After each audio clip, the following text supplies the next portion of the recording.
علیہ سیدنا مولانا محمد و صحابہ وبارک وسلم۔ عزیز دوستو، بزرگوں، بھائیوں، السلام علیکم۔ سب سے پہلے ہم مشکور ہیں آپ کی محبت کے لیے، آپ کے پیار کے لیے، آپ کے استقبال کے لیے۔ اللہ آپ سب کو نیک درجات عطا کرے، خوشیاں عطا کرے، ایمان کی سلامتی عطا کرے۔ اس کے بعد آپ سب اپنے کام شام چھوڑ کے آئے ہیں، گھر اکیلے چھوڑ کے آئے ہیں، تھک بھی گئے ہوں گے، بھوک بھی لگ رہی ہوگی آپ کو، تو میں مختصر سا بیان کروں گا، آپ کو زیادہ دیر نہیں بٹھاؤں گا، ٹھنڈ بھی ہو رہی ہے۔ تو آج چونکہ یہاں پہ ہمارے پیر بھائی زیادہ بیٹھے ہیں، سبحان اللہ، تو میں چاہتا ہوں کہ ہم بتائیں کہ ہمارے سلسلے کی جس کو نوری روحانی تحریک کہا جاتا ہے اس کا مقصد کیا ہے۔ سبحان اللہ، سبحان اللہ۔ یہاں پہ الحمدللہ آپ کے ساتھ دوستی ہوئے، آپ کے ساتھ جو لگاؤ ہے، جو تعلق ہے، 10واں سال ہے مجھے یہاں آتے ہوئے۔ تو ان 10 سالوں میں جو آپ لوگوں نے محبت دی، پیار دیا، اللہ آپ سب کو اس کے بدلے نیک اجر عطا کرے، خوشیاں عطا کرے۔ تو جو ہماری تحریک ہے، نوری روحانی تحریک، ہماری سلسلے کا اصل مقصد جو ہے وہ کیا چیز ہے؟ ہمارے سلسلے کا مقصد یہ نہیں کہ مرید بنانا، لوگوں کو اکٹھا کرنا، جوش بیان کرنا، واہ واہ لپیٹنا، یا کوئی پیسے وغیرہ اکٹھے کر لینا۔ اب آپ کہیں گے یہ تو جدی پیر فقیر ہے، باتیں کر رہا ہے، لیکن دیکھیں جو ہمارے باپ دادا مرشد تھے، ہم سب کے فقیر نور محمد سروری قادری صاحب، انہوں نے جب یہ رستہ اختیار کیا، جو انہوں نے لوگوں کو نصیحت کا، واعظ کا، صحیح رستے پہ لانے کا طریقہ اختیار کیا، تو ان کے حالات کیا تھے؟ انہوں نے کوئی شوق سے پیر نہیں بنے، شوق سے فقیر نہیں بنے، کسی ضرورت کے تحت فقیر نہیں بنے، کسی مقصد کے تحت نہیں بنے۔ دیکھیں 1896 کی بات ہے، آج سے قریباً 130 سال پہلے۔ اس زمانے میں ہمارے دادا مرشد جو تھے FSC کر چکے تھے، وہ بھی سائنس میں، 1896 میں۔ اور اس زمانے میں جو 5 جماعتیں پڑھ جاتا تھا وہ سر پہ پگ باندھ کے بہت بڑا عالم بن جاتا تھا۔ انگریز سرکار اس کو وہاں علاقے کا DC لگا دیتی تھی، جو 5 جماعتیں پڑھ جاتا تھا اس زمانے میں۔ لیکن انہوں نے اس وقت FSC کی تھی، FA بھی نہیں کیا، سائنس میں کی تھی۔ این جوانی تھی، کوئی بھی عہدہ چاہتے مل سکتا تھا ان کو اس زمانے کی تعلیم کے مطابق۔ اچھا کما سکتے تھے، اچھا نام بنا سکتے، ایک پورا خاندان بنا سکتے تھے۔ جتنے بھی آج کل آپ سیاسی لوگ دیکھتے ہیں ان کے خاندان پیچھے سے انگریزوں کے ٹائم سے آتے آ رہے ہیں، لیکن این جوانی میں انہوں نے فقیری اختیار کی۔ سبحان اللہ، سبحان اللہ۔ اور یوں اختیار کی کہ اپنی جوانی کے 30 سال سلطان باہو صاحب کے دربار پہ گزار دی۔ پھر اس کے بعد ان کے فرزند جو تھے، جن کو انہوں نے خلافت عطا کی، حضرت فقیر عبدالحمید سروری قادری، ہمارے دادا مرشد، انہوں نے 1940 میں MBBS کیا جی، ڈاکٹری کی۔ اب اس زمانے میں جو ڈاکٹری کر لیتا تھا وہ بہت ہی بڑا عالم سمجھا جاتا تھا، اپنے زمانے کا ڈاکٹر مشکل سے ملتے تھے۔ ہندوستان جو ابھی ہندوستان ہے اس میں تو بہت ہوتے تھے، ہمارے علاقوں میں تو ڈاکٹر ہوتا ہی نہیں تھا۔ 2 کتابیں پڑھ کے لوگ حکیم بن کے بیٹھ جاتے تھے، تو اگر وہ بھی چاہتے تو ایک عمدہ اپنا زندگی کیریئر لگا سکتے تھے، پیسے کما سکتے، نام بنا سکتے تھے۔ اسی کے ساتھ ساتھ وہ اخبارات کے ایڈیٹر بھی تھے، اس زمانے میں ایڈیٹر تھے جب ہاتھ سے اخبارات لکھے جاتے تھے۔ تو چاہتے تو آج جتنے بھی نیوز چینل ہیں ان کے بڑے بڑے ایڈیٹر اسی طرح سے آج بہت بڑا رتبہ بھی بنا سکتے، لیکن انہوں نے بھی جیسے ڈاکٹری کی عین زمانے میں، عین جوانی کے زمانے میں، ان کو اپنے مرشد کی طرف سے حکم ہوا کہ آپ نے بھی دین کی تبلیغ کرنی ہے۔ دونوں سب کچھ چھوڑ کے، لاہور چھوڑ کے، ہمارے دادا مرشد فیصل آباد چھوڑ کے، سیدھا کلاچی پہنچ گئے. سبحان اللہ. پہلے ان کی سکونت لاہور تھی، پھر فیصل آباد تھی، لیکن سب کچھ چھوڑ کے کلاچی چلے گئے. آپ سب نے کلاچی دیکھا ہے الحمدللہ. کلاچی شریف زندہ باد، کلاچی شریف زندہ باد، پوری دربار زندہ باد، پوری دربار زندہ باد. اب بھی عرس پہ لوگ آنے سے ڈرتے ہیں، وہاں پہ ایسا علاقہ ہے. حاجی صاحب کے ساتھ چند ایک ساتھی آئے تھے، باقی نہیں آ پائے کسی بھی وجہ سے. تو بہت ہی پسماندہ علاقہ ہے. تو آپ 1940 کا کلاچی کا سوچیں. سبحان اللہ. جب میری بچپن تھا، میرا 7-8 سال کے ہم تھے، اس وقت کلاچی میں جو پانی آتا تھا پینے کا، وہ گدھوں پہ گھڑے رکھ کے لاتے تھے. جہاں کوئی جوہڑ ملتا تھا یا ندی بہہ جاتی تھی، کوئی بارش کا پانی رک جاتا تھا، وہاں سے بہہ کے آتا تھا، اس کو ہم ابالتے تھے، پھر چھانتے تھے، اس کے بعد پیتے تھے. تو 1940 سے کلاچی میں کیا حالت ہوگی. تو لاہور فیصل آباد چھوڑ کے اس زمانے میں کلاچی جانا، اور جب آپ کی تعلیم بھی اتنی اعلیٰ درجے کی تعلیم ہو، سرکار آپ کو کوئی بھی عہدہ دے سکتی تھی. پھر اس کے بعد آ جائیں ہمارے والد صاحب اور ہمارے جو ابھی مرشد ہیں، گدی نشین ہیں، قلندر ہارون احمد سروری قادری صاحب. انہوں نے 1970 اور 80 کی دہائی میں ایم ایس سی کی جی جیالوجی میں، دونوں نے. اس زمانے میں M S C B S C کا کوئی کانسیپٹ نہیں ہوتا تھا. جو بھی میٹرک کر لیتا تو سرکاری نوکری پکی ہوتی تھی، وہ پورا کمشنر پہ جا کے ریٹائر ہوتا تھا. تو وہ چاہتے وہ بھی اپنے زمانے میں کچھ بھی کر سکتے تھے، لیکن ان کو بھی یہ حکم ہوا کہ آپ نے تبلیغ کرنی ہے، آپ نے ارشاد کرنا ہے، آپ نے اس نوری روحانی تحریک کو آگے لے کے جانا ہے. تو آپ نے ان کے حالات دیکھے ہیں، جس سادگی سے وہ ملتے ہیں. آپ میں سے جن ساتھیوں نے فقیر جمشید صاحب کو نہیں دیکھا لیکن فقیر ہارون صاحب کو دیکھا ہے، تو وہ دونوں آپ نے ان کو بہت ہی سادہ لو پایا ہوگا. نہ کوئی بڑی پگ باندھنا، نہ کوئی بتانا کہ میں اتنا پڑھا لکھا ہوں، نہ کوئی اپنی نمود کرنا، حتیٰ کہ سید بھی نہیں لکھتے نام کے ساتھ. تو وہ بھی سب کچھ چھوڑ کے کلاچی میں جا کے سکونت کی. کس لیے جی؟ کہ نوری روحانی تحریک کو آگے لے کے جانا ہے، لوگوں کو بتانا ہے. تو آپ جس سلسلے سے تعلق ہے، جو آپ کے مرشدین ہیں، جو ہمارے مرشدین ہیں، وہ ایسے نہیں بن بیٹھے کہ جا کے 2 کتابیں پڑھ کے بیٹھ کے پڑھے لکھے ہیں جی. ان کو شعور تھا، دنیاوی تعلیم بھی کی، اس کے بعد ان کو سمجھ آئی کہ اس کے بعد انہوں نے یہ دیکھا کہ دنیاوی تعلیم کا کوئی فائدہ نہیں. اصل چیز روحانیت ہے، اصل چیز تبلیغ ہے، اللہ کا حکم پہنچانا ہے. تو اتنی بڑی بات کرنے کا مقصد کیا تھا کہ نوری روحانی تحریک اصل میں ہے کیا چیز، جس کے لیے ہم آج اکٹھے ہوئے بیٹھے ہیں جی. تو دیکھیں حضور پاک نے کہا ہے ہمارے دین کے 3 حصے ہیں. پہلا حصہ میرے دوستو وہ ایمان کہلاتا ہے. اس میں کیا آتا ہے؟ آمنت باللہ وملائکتہ وکتبہ ورسلہ والیوم الآخر ولقدر خیرہ وشرہ من اللہ تعالی والبعث بعد الموت. تو پہلا درجہ دین کا کیا ہے کہ آپ نے ایمان لانا ہے. کن چیزوں پہ؟ آمنت باللہ، اللہ تعالیٰ پہ، اس کی حقیقت پہ. آپ نے ماننا ہے کہ ہمارا رب، ہمارا پروردگار، ہمارا خالق اللہ ہے. اور ملائکتہ ہی، اللہ تعالیٰ کے جو کام ہیں اللہ تعالیٰ خود نہیں کرتا، اپنے فرشتوں کے ذریعے کرتا ہے جو ہمارے لیے تو ہے. ہم نے ان فرشتوں پہ بھی ایمان لانا ہے کہ وہ بھی ہوتے ہیں، ان کی حقیقت ہے. اس کے بعد اللہ کے رسول ہیں.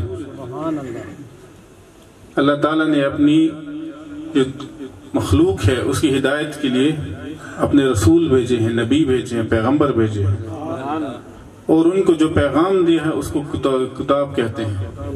جو آسمانی کتب ہیں ان پہ بھی ایمان لانا ہے کہ اللہ کا ہی یہ قول ہے، یہ اللہ کی بات ہے، اللہ تعالیٰ کی اپنے نبیوں سے بات چیت ہے، یہ ہم نے ایمان رکھنا ہے.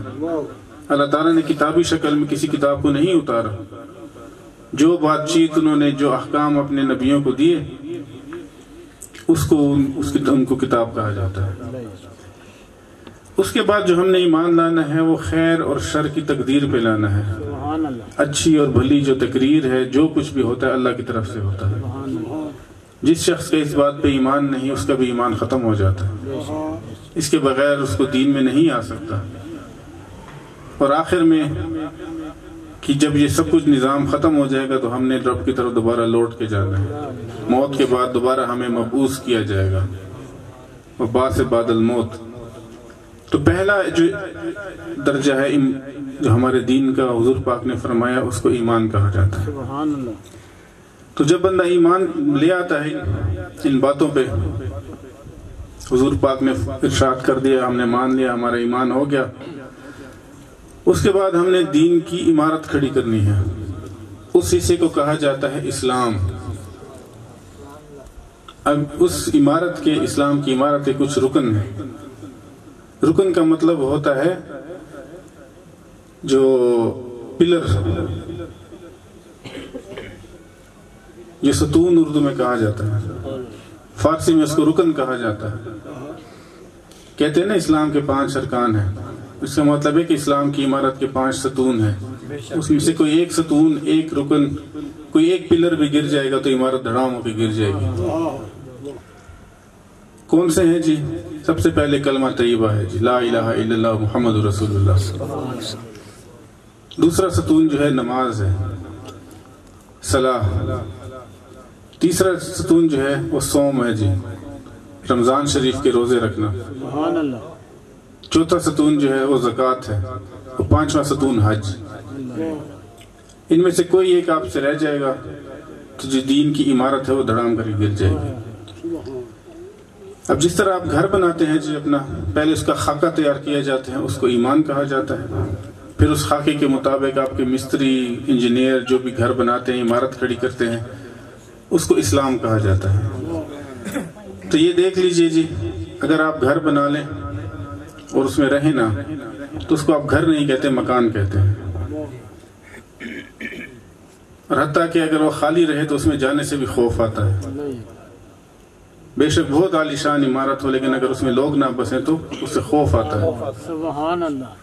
اسی طرح سے جو پھر آخر میں دین کا ہمارا تیسرا جو سب سے اعلیٰ حصہ ہے اس کو احسان کہا جاتا ہے، حضور پاک نے فرمایا۔ سبحان اللہ۔ اب احسان کیا چیز ہے؟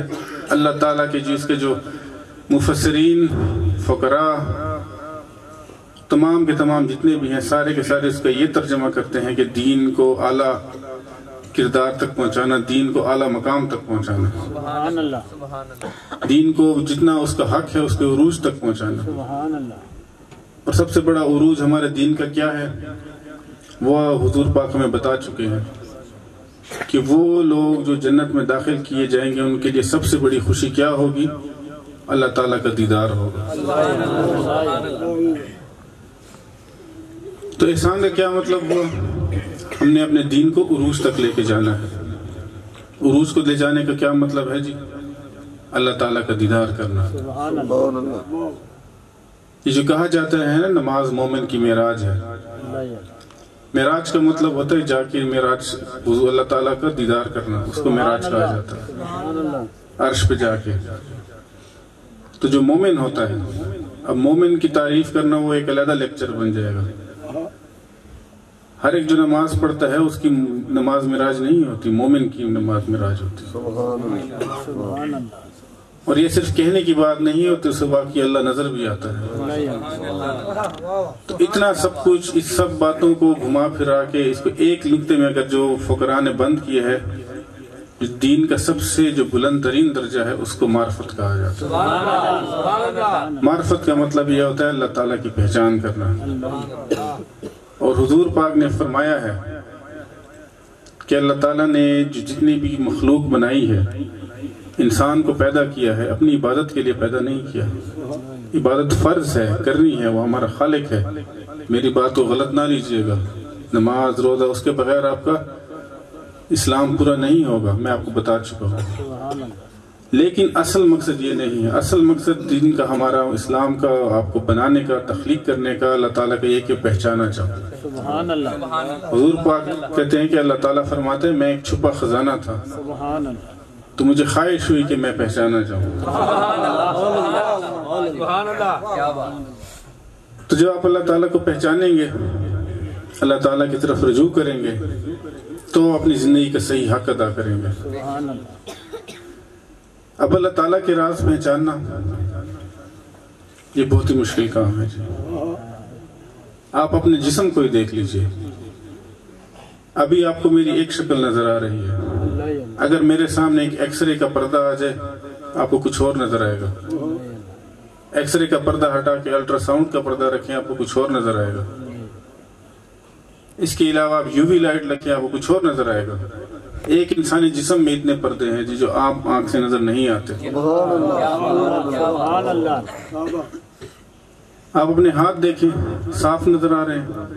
خوردبین میں دیکھیں آپ کو جراثیم نظر آئیں گے. اس سے نیچے جا کے دیکھیں جراثیموں کے اندر جراثیم نظر آئیں گے. اس سے نیچے جا کے جائیں ایٹم نظر آئیں گے آپ کو. ایٹم سے نیچے جا کے آپ کو روشنی نظر آئے گی. اور یہ صرف اب تک ان کو دیکھ چکے ہیں، اس کے بعد پتہ نہیں نیچے کیا کیا ہوگا، بھی حالات نہیں بنے اتنے. یہ صرف انسانی جسم کی میں بات کر رہا ہوں. نعرہ تکبیر، اللہ اکبر، نعرہ رسالت،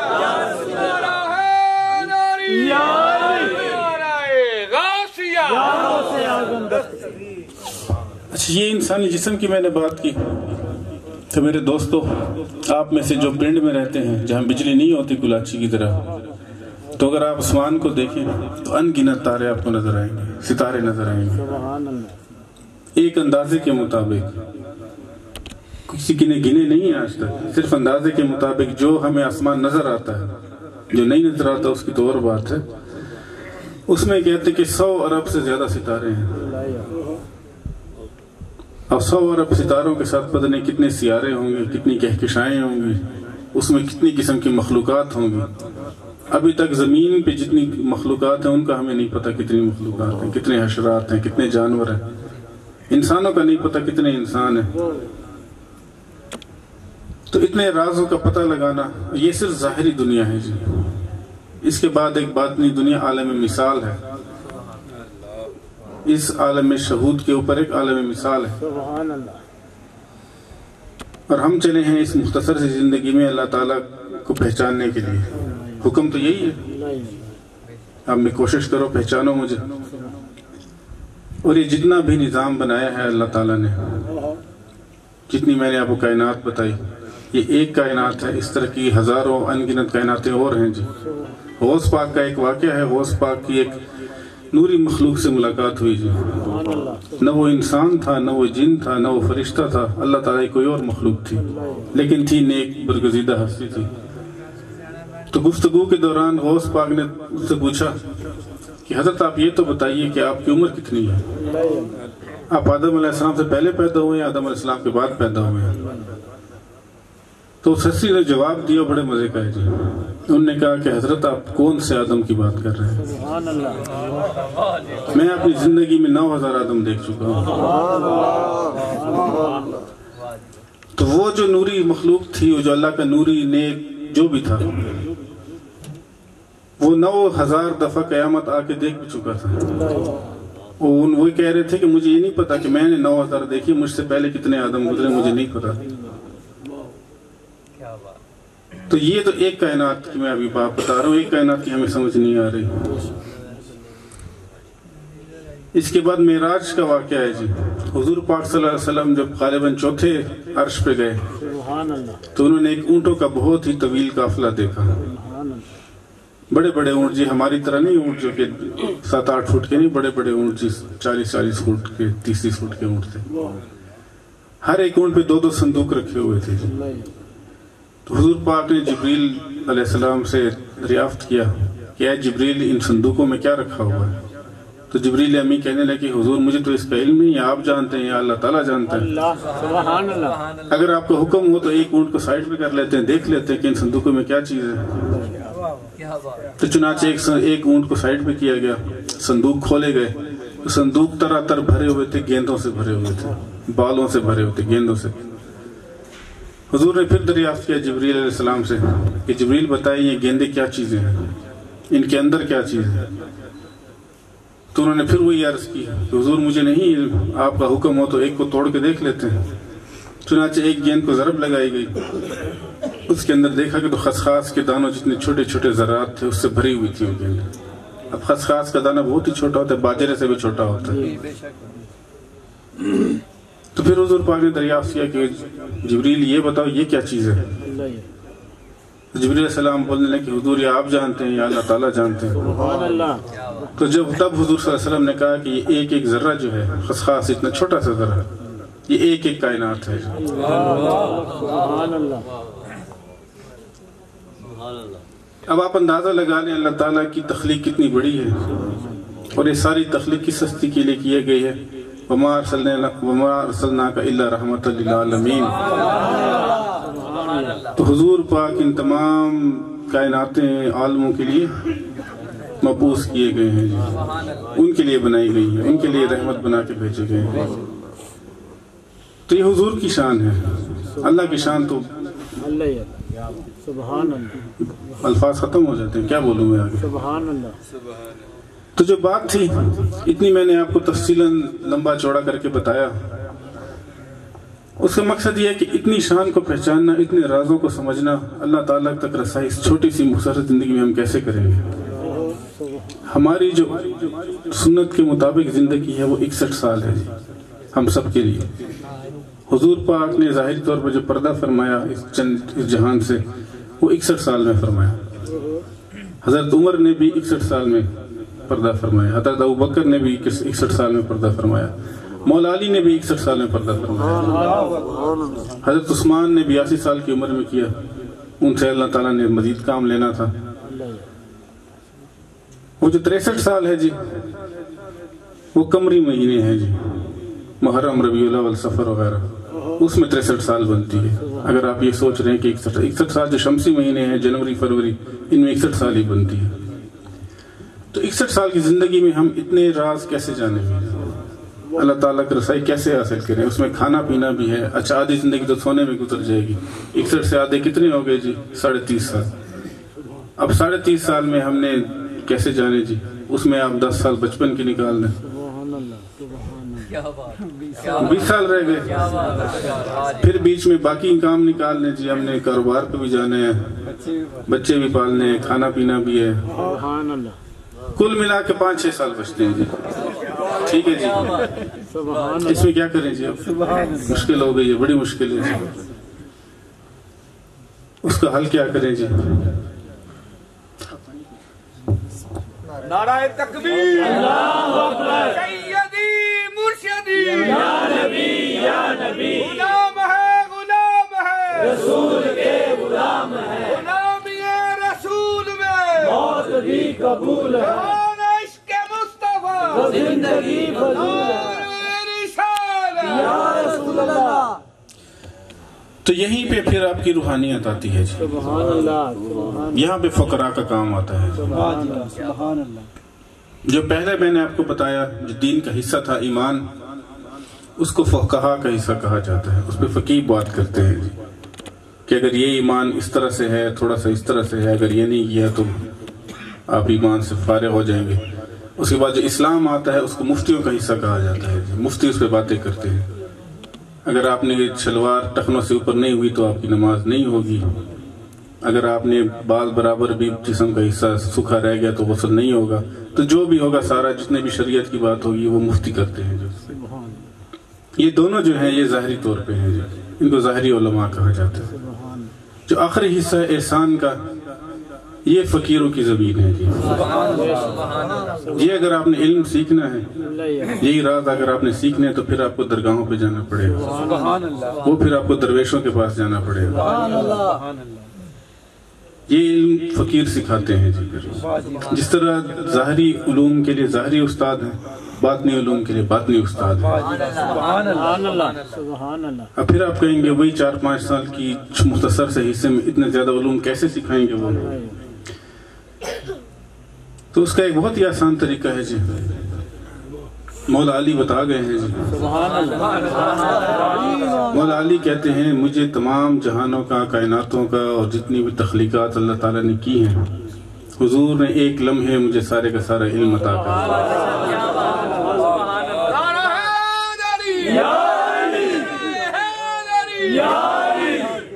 کیسے عطا کیا؟ صرف گلے لگا کے بات ختم ہو گئی۔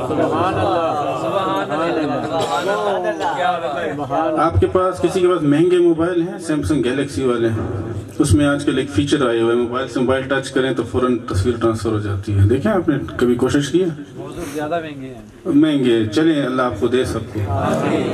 تو یہ بھی ایسے ہے، مولا علی کہیں گے جب حضور نے مجھے سینے سے لگایا، یہ نہیں بتایا کہ بچپن میں لگایا یا جوانی میں لگایا، لیکن جب سینے میں لگایا، ساتھ لگایا تو اسی وقت ٹرانسفر ہو گئی۔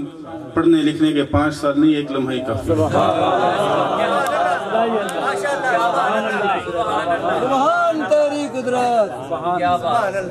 پھر یہی اسی کی تصدیق حضرت ابن عربی نے کی۔ وہ کہتے ہیں مجھے جب مولا علی نے گلے سے لگایا تو وہ تمام کے تمام علم میرے پاس دیکھ لیے۔ سبحان اللہ، سبحان اللہ۔ اسی کی تصدیق ہمارے سلسلے کے جو مرشد ہیں حضرت سلطان العارفین وہی کہتے ہیں سبحان اللہ، سبحان اللہ، سبحان اللہ، کہ مجھے پہلے غوث پاک نے سارا علم عطا کیا جب میں نے ان کے ہاتھ پہ بیعت کی، اور اس کے بعد جو رہ گیا تھا وہ حضور پاک نے بیعت کر کے مجھے عطا کر دیا۔ سبحان اللہ، کیا بات۔ کوئی اس کے اندر سالوں نہیں لگے، وقت نہیں لگا۔ یہی ہمارے دادا مرشد حضرت فقی نور محمد کہتے ہیں کہ جب میں حضرت سلطان العارفین کے دربار میں گیا سبحان اللہ، تو حضرت سلطان باہو سلطان العارفین اپنا دربار لگائے بیٹھے تھے، اپنی تمام کتابیں اپنے ساتھ رکھی ہوئی تھی، اور ان کے شاگردوں کے، رضامندوں کے، درباریوں کی لائنیں لگی ہوئی تھی۔ تو انہوں نے سب کو سائیڈوں پہ کیا، صف بیچ میں سے کاٹ دی، سب کو کہا کہ سائیڈ پہ ہو جاؤ، اور اے نور محمد ادھر آؤ، اس کو بلایا سبحان اللہ، کہ تو کہاں رہ گیا تھا؟ میں کب سے تیرا انتظار کر رہا تھا، اگر تو نہ آتا تو میں سارے کا سارا علم بہا دیتا۔ اور اسی وقت سارے کا سارا علم جو مولا علی کو عطا ہوا، جو ابن عربی کو عطا ہوا، جو سلطان العارفین کو عطا ہوا، وہی فقیر نور کو عطا کر دیا۔ سبحان اللہ، نور محمد نوری ہے، نور محمد نوری ہے، کیا بات کہے وہ نوری ہے۔ سبحان اللہ۔ اب اس راستے میں چلنے کے لیے چلیں گے کیسے جی؟ فقیر ہمیں گلے سے لگائیں گے کیسے جی؟ ان سے علم سیکھنا کیسے ہے؟ اس کا اپنا ایک سائنس کہہ لیں، اس کو سائنس ہے، اس کا اپنا ایک طریقہ ہے جی، وہ بھی ہمارے مرشدین ہمیں سکھا گئے ہیں جی۔ سبحان اللہ، سلطان عارفین کہتے ہیں کہ میں 30 سال اپنے مرشد کی تلاش میں رہا، 30 سال بعد مجھے جا کے کہیں عطا ہوئی جی، اور اسی طرح سے 30 سال بعد 30 سال ان کے جنہوں نے جس کو عطا کیا، ان کے جس مرید کے بارے میں وہ ڈھونڈ رہے تھے، اس نے بھی 30 سال وہاں جا کے ریاضت کی۔ سبحان اللہ، کس طرح سے آئے گا جی؟ ادب سے آئے گا، محبت سے آئے گا، خدمت سے آئے گا جی۔ اگر آپ اس علم سیکھنا چاہتے ہیں، نہیں سیکھنا چاہتے تو ٹھیک ہے جی، آپ نمازیں پڑھیں، آپ بخشش ہو جائے گی، اس میں کوئی مسئلہ نہیں ہے جی۔ ہم کون ہوتے ہیں کسی کی نہ بخشوانے والے؟ اللہ تعالیٰ بخشنے والا ہے جی۔ لیکن یہ ہماری حیات کا مقصد ہے نہیں جی۔ آج کل ہم رکے ہوئے ہیں، دنیاوی کاموں میں لگے ہوئے ہیں جی۔ دیکھ لیں جی، ہماری سنت کے مطابق عمر کتنی ہے؟ 61 سال ہے جی۔ میرے عمر کے جو ساتھی ہیں اس کے 40 سال گزر چکے ہیں جی، اب عمر کا اثر شروع ہو گیا جی۔ اور جو ساتھی جو ہے 60 سے اوپر جا چکے ہیں جی، وہ اپنی زندگی کو بونس سمجھیں جی۔ اگر کوئی کوتاہیاں ہو چکی ہیں تو وہ بخشوائیں، اور اگر نہیں ہوئی تو اپنے درجات بلند کروائیں، اللہ اللہ کریں۔ لیکن دیکھیں آج بھی ہمارے ساتھی 90 سال کی عمر تک کاروبار میں لگے رہتے ہیں، دنیاوی کاموں میں لگے رہتے ہیں، ایک سے لڑائی دوسرے سے لڑائی، ایک کے گھر پہ شوفہ دوسرے کے گھر پہ شوفہ، جھوٹے کیس کروانا۔ کاروبار کرنا کوئی بری بات نہیں ہے جی۔ یہ کبھی نہ سمجھیے گا کہ جو فقیر ہوتے ہیں، درویش ہوتے ہیں، وہ صرف بندے کو ناکارہ بنا کے دربار میں بٹھا دیتے ہیں، کبھی ایسا نہیں ہوگا جی۔ ہمارا دربار کھلا ہے، جو آنا چاہے سو بسم اللہ جی۔ جو رہنا چاہتا ہے 100 بسم اللہ، ساری عمر صرف کرنا چاہتا ہے 100 بسم اللہ، لیکن مقصد یہ نہیں ہے جی۔ جتنے بھی اس تصوف کے سلسلے ہیں جی، 4 بڑے سلسلے ہیں جی بر صغیر کے، اس کے علاوہ باقی بھی بہت ہیں۔ بر صغیر کے جو 4 بڑے سلسلے، بادشاہت بھی کی، فیملی بھی چلائی، دوستی بھی نبھائی، تبلیغ بھی کی، جنگ بھی کی، سب کچھ کیا، اس کے علاوہ بھی سب سے بڑے ولی ہوئی ہیں۔ ایسا ہی ہے۔ تو مقصد یہ نہیں کہ آپ کاروبار نہ کریں، کاروبار کریں، لیکن جو آپ کا اصل مقصد ہے اس دنیا میں آنے کا، اس کو نہ بھولیں۔ اس کو ہم بالکل بھول چکے ہیں۔ اپنے جو دوسرے جو ہمارا مقصد نہیں ہونا چاہیے، اس میں سب کچھ بھول چکے ہیں۔ اور جو ہماری نوجوان نسل ہے جی، 25 سے اوپر ہو چکی ہے، جو میرے بھائی یہاں بیٹھے ہیں، تو یہی ٹائم ہے آپ کا جی تصوف کی طرف آنے کا۔ اور جو ساتھی 40 تک پہنچ چکے، آپ کا ٹائم بس پورا ہو چکا ہے، آپ آ جائیں اس راستے پہ جی۔ سبحان اللہ، تھوڑا سا ٹائم رہ گیا جی۔ تو یہ جی اب ہوگا کس طرح جی؟ اب ہم تصوف پہ جائیں گے کس طرح جی؟ مرشد ہمیں قبول کیسے کریں گے جی؟ یہ بھی ہے نا جی، صرف یہ تو نہیں ہے کہ مرشد کے در پہ بیٹھ کے وہاں جا کے باقی سب کچھ موبائل پہ لگ گئے، اپنا کاروبار بھی کر رہے ہیں، ہاں جی مرشد صاحب میں آ گیا ہوں، پہنچ گیا ہوں، اپنا کام بھی کر رہے ہیں، سب کچھ کر رہے ہیں، ذہن وہاں پہ ہے، دل وہاں پہ ہے، تسبیح پڑھ رہے ہیں لیکن کاروبار کر رہے ہیں۔ اس طرح تسبیح سے کچھ نہیں ہوگا۔ سورہ بقرہ کی آیت ہے جی، وَلَنَبْلُوَنَّكُمْ بِشَيْءٍ مِّنْ خَيْرٍ جوئی پہلا اس کا ترجمہ کچھ اس طرح سے ہے کہ بے شک ہم تمہیں ٹیسٹ کریں گے، آپ کی آزمائش لیں گے۔ کن چیزوں سے؟ پہلے بھوک سے، من جوئی، اس کے بعد ہم آپ کا ٹیسٹ لیں گے خوف سے، من الخوف، اور اس کے بعد ہم آپ کو نقصان دیں گے، آپ کے پیاروں کا نقصان دیں گے، اس سے ٹیسٹ کیا جائے گا۔ اس کے بعد ہم آپ کو مال کا نقصان دیں گے، اس کا ٹیسٹ کیا جائے گا۔ اور جو آخر میں سب سے بڑا ہے جی، من الثمرات، وہ یہ کہ جو آپ محنت کر لیں گے، آپ کی کھیتی تیار ہو جائے گی، اس کو ضائع کر کے ہم آپ کا ٹیسٹ لیں گے۔ آپ نے دکان بنا لی، کرسیاں لگا دی، ڈیکوریشن کر دی، مال رکھ دیا، اس کو جلا کے ہم آپ کا ٹیسٹ لیں گے۔ آپ نے محنت کی، ساری 2-3 سال امتحان میں آپ فیل ہو گئے، ہم اس سے ٹیسٹ لیں گے آپ کا۔ تو جو ان چیزوں میں ٹیسٹ میں پاس ہوگا، اسی کو پھر یہ آرام ملے گا۔ یہ ساری چیزیں کیا چیزیں ہیں؟ دیکھیں یہ جو دنیا ہے، یہ چاہتی ہے کہ آپ اسی میں لگے رہیں، یہ آپ کو پرواز نہیں کرنے دینا چاہتی۔ ہر انسان کے اندر ایک روح موجود ہے جی، روح اپنے رب حقیقی کے پاس جانا چاہتی ہے۔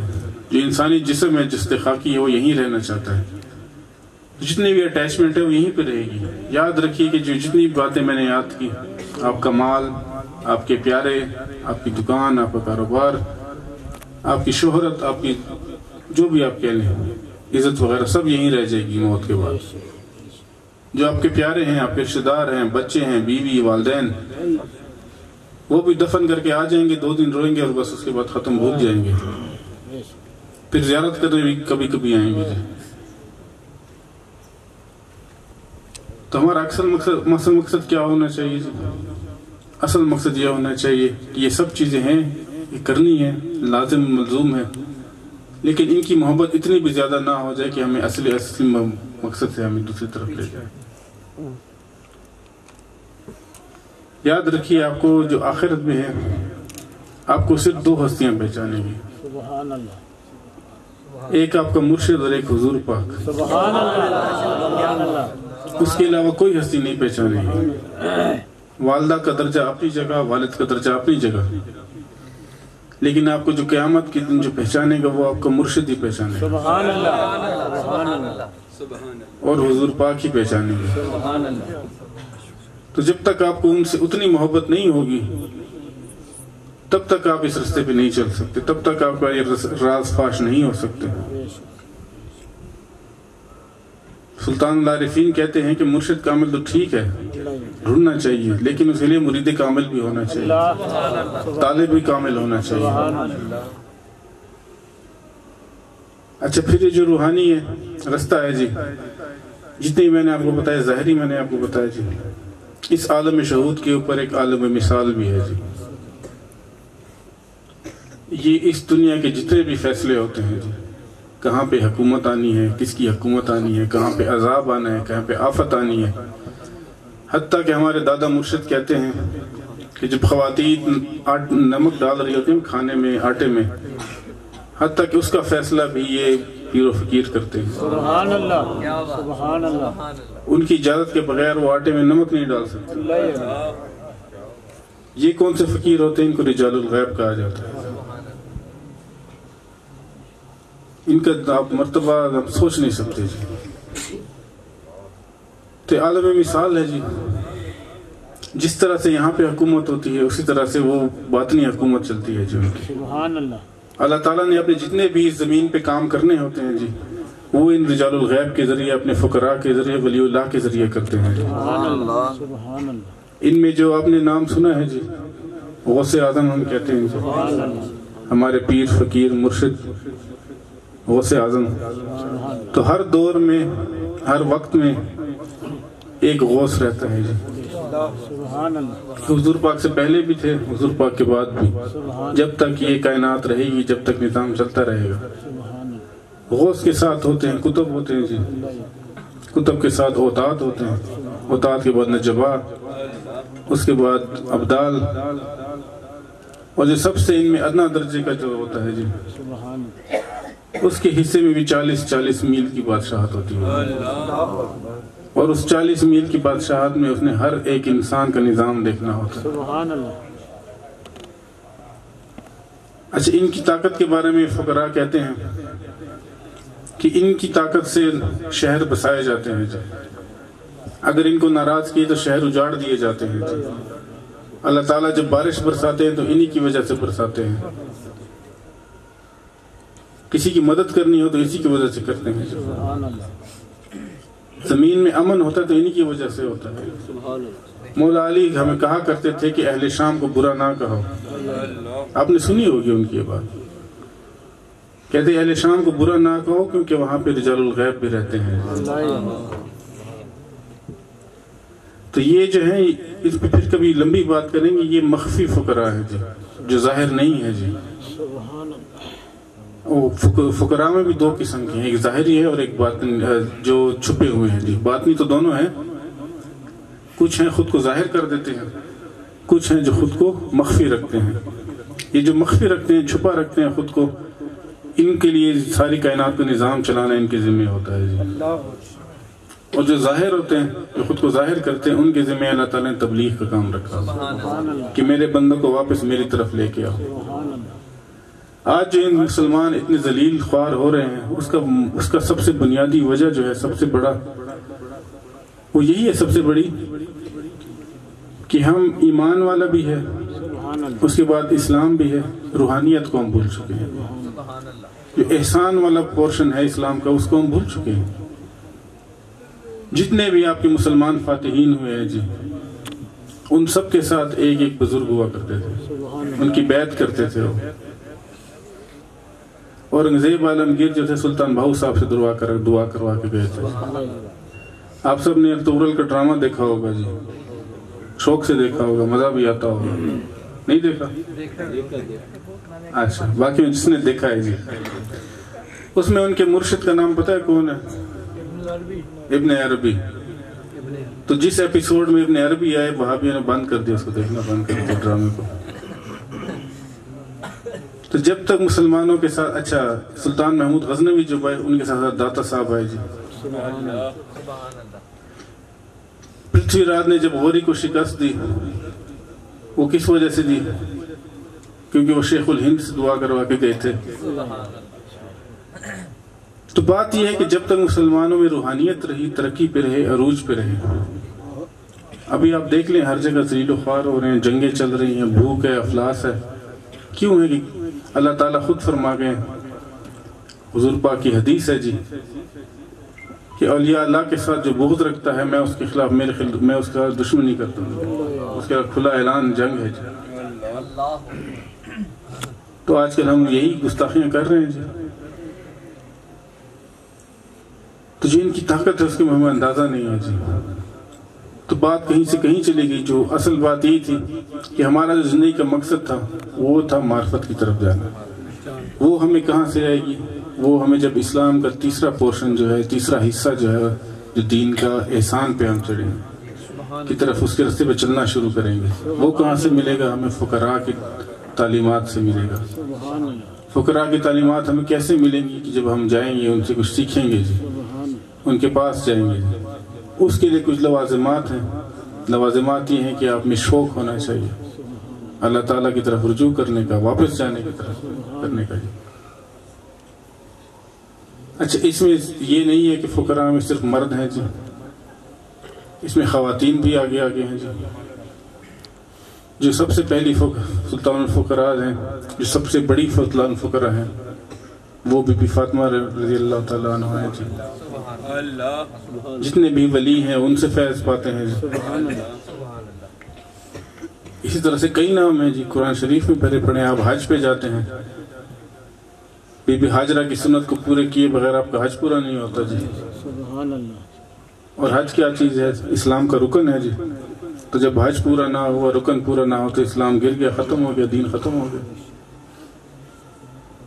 اسی طرح سے قرآن شریف میں بی بی مریم کا ذکر ہے جی. اللہ تعالیٰ کی ولیہ تھیں جی, پیغمبر تو نہیں تھی جی.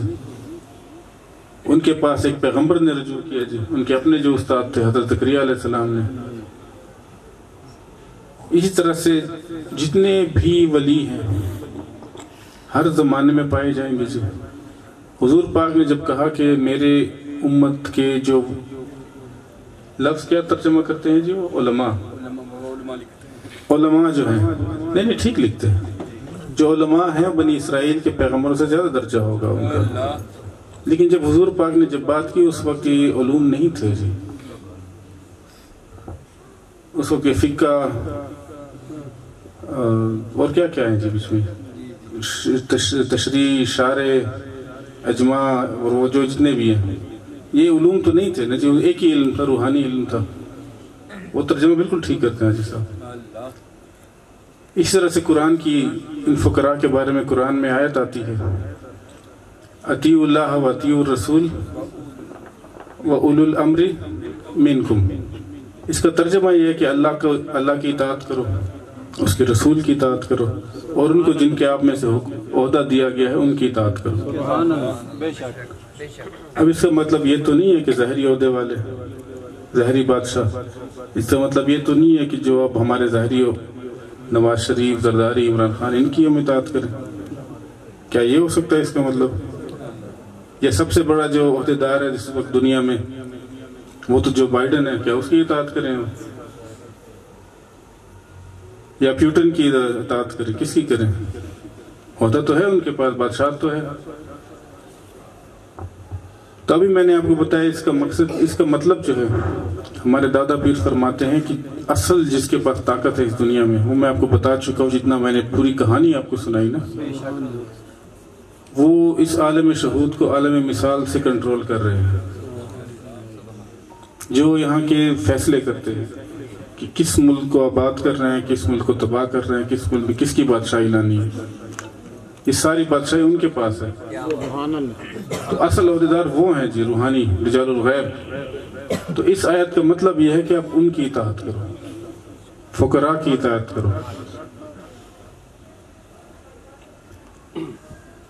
تو فقراء کا جو کام ہے روحانیت وغیرہ, اس کو سمجھانا, دین کو عروج پہ لے کے جانا, شاگردوں کی رہنمائی کرنا, یہ سنت سے بھی وہ ظاہر ہوتا ہے جی. حدیثوں میں بھی ہے اس کا, قرآن سے بھی اس کا حوالہ ملتا ہے. جو بہت بڑے بڑے ولی ہوئے ہیں جی, وہ خود اس بات کا اقرار کرتے ہیں کہ بغیر مرشد کے تو ہم کچھ بھی نہیں تھے. اپنے سلسلے کی جو ہماری تعلیمات ہے تو ہم پڑھ بھی چکے ہیں, دیکھ بھی چکے ہیں, اس کو چھوڑیں. ایسا ولی جس پہ کسی کا کوئی اس پہ انکار نہیں ہے جی, کوئی اختلاف نہیں ہے, ایسا ولی مولانا روم, ان کا اپنا ایک شعر ہے جی, مولوی ہرگز مولانا نشد, مولوی ہرگز مولانا نہیں بنا، مولوی ہرگز مولانا نہ شد، تا غلام شمس تبریز نہ شد، جب تک شمس تبریز کا غلام نہیں بنا۔ اور اس شعر پہ اور اس کے کہنے والے پہ سب کا اکتفا ہے جی، کوئی اس سے انکار کر ہی نہیں سکتا جی۔ اور کسی بھی بزرگ کی آپ تعلیمات اٹھا لیں، دنیا کے کسی کے حصے میں اٹھا لیں، برصغیر میں اٹھا لیں، انگریزوں کے علاقوں میں اٹھا لیں، افریقہ میں اٹھا لیں، سب کی یہ تعلیمات ہوگی میرا مرشد میرا مرشد میرا مرشد۔ سلطان عارفین کی تعلیمات اٹھا لیں، فقیر نور محمد کی تعلیمات اٹھا لیں۔ پھر ایک چھوٹا سا میں آپ کو ساتھ میں مجھے ایک بات یاد آ گئی، اگر اجازت ہو تو۔ اکثر کہا جاتا ہے آپ سے کہ سارے کے سارے پیغمبر اور اللہ کے ولی جو ہیں اس حصے میں کیوں آئے، فلسطین میں، عربوں میں اور برصغیر میں، ادھر ادھر آس پاس، یہ امریکہ اور آسٹریلیا کی طرف کیوں نہیں آئے، کہیں ان کی تاریخ نہیں ملتی۔ یاد رکھیے گا آج سے سینکڑوں سال پہلے، ہزاروں سال پہلے ساری کی ساری زمین یکجا تھی۔ یہ امریکہ کا جو براعظم ہے نا، یہ ہزاروں سالوں صدیوں کے بعد یہ اس طرف گیا ہے جی۔ تو جب قرآن کہتا ہے نا کہ ہم نے ہر قوم کے لیے ایک رسول بھیجا، پیغمبر بھیجا، تو یہ سارے کے سارے ایک ٹکڑا تھا زمین کا، بیچ میں سمندر کا گیپ نہیں تھا جی، آہستہ آہستہ ٹوٹتا گیا جی بعد میں۔ تو ہر جگہ پہ ولی بھی آتے رہے ہیں، ہر دور میں آتے رہے ہیں، پیغمبر بھی آتے رہے ہیں، حضور پاک کے بعد اب صرف ولی آئیں گے جی۔ کام وہی ہے جی، نام کا فرق ہے جی، جو معجزہ تھا وہ کرامت ہوگی جی۔ اور جو فقیر ہیں ان کا اصل مقصد کی کرامت لینا بھی نہیں ہے جی، کرامت دکھانا بھی نہیں ہے جی، لیکن حضور پاک خود فرما گئے، ان کی حدیثیں ہیں آپ پڑھیں گے، اس میں لکھا ہے کہ اولیاء کے پاس کرامات بھی ہوتی ہیں، ان کی وجہ سے زمین والوں پہ بارشیں آتی ہیں، رحمتیں آتی ہیں، ان کی وجہ سے شہر آباد کیے جاتے ہیں، ان کی وجہ سے اللہ تعالیٰ حفاظت کرتا ہے جی۔